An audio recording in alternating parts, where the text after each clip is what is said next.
We are in the middle of March Madness. I'm sure some of you filled out a bracket. Did you know you can use some of the same methods to help you save money? That's what our financial expert, Benham, is telling us this morning. He's with me. Good morning. Good morning. So why is this time of year, you're saying, a good time to think about money and finances? It's always a good time, right? It's always a good time, sure. But, you know, here it is March, and you know, we talked in the past about New Year's resolutions. Yes. And studies have found that most folks have already broken or violated those resolutions. So we always try to tell people in March, it's time to refocus, kind of retool, and pick up where you may have left off on that resolution. It's always a good time to start thinking again during March or March Madness. That's a good time, yeah, reminder, because it does feel like the New Year's was a long time ago, even though it was less than 3 months ago. I know.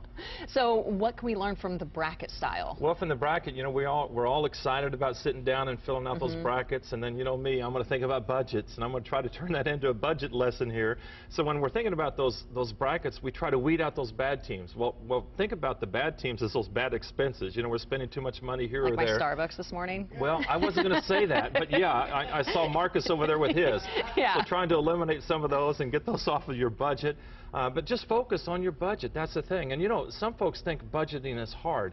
At the end of the month, if you see more money going in your wallet that's going out, that's the basis for a budget. Or unfortunately, more money obviously is going out than it's going in. That's the start. It's a good way to start thinking about budgets. And so whenever I think about doing your brackets, think about building those or creating that budget for you. It's really just kind of a, you know, self-reflection time. Be honest with yourself. Be honest, yeah, but you have to be prepared for bracket busters. You know, I sat down on Thursday, I was all excited, and I realized that my 14-year-old's bracket's better than mine because one of the first teams I picked was already out. My bracket's already busted. And I look at that as, you know, the fact of the matter is at some point we're going to take a trip down to the emergency room. We're going to have to buy a new furnace or roof.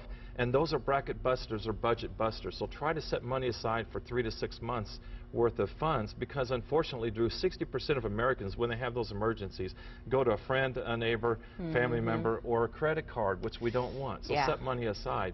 And then also, you know, when you're doing your budget, kind of dream a little bit. What do you want to do in retirement? Where do you want to be? Recognize what your shortfalls might be, and if you recognize that, then you can apply that to your budget. Really, what is it without goals, right? Absolutely. It's so much easier to aim for something and hold yourself accountable if you have a goal in mind, right? Yeah, you're exactly right. And you know, Thursday I sat down, and I love to do the brackets. It is a lot of fun, you know, and I got my daughter involved, and we're doing our brackets.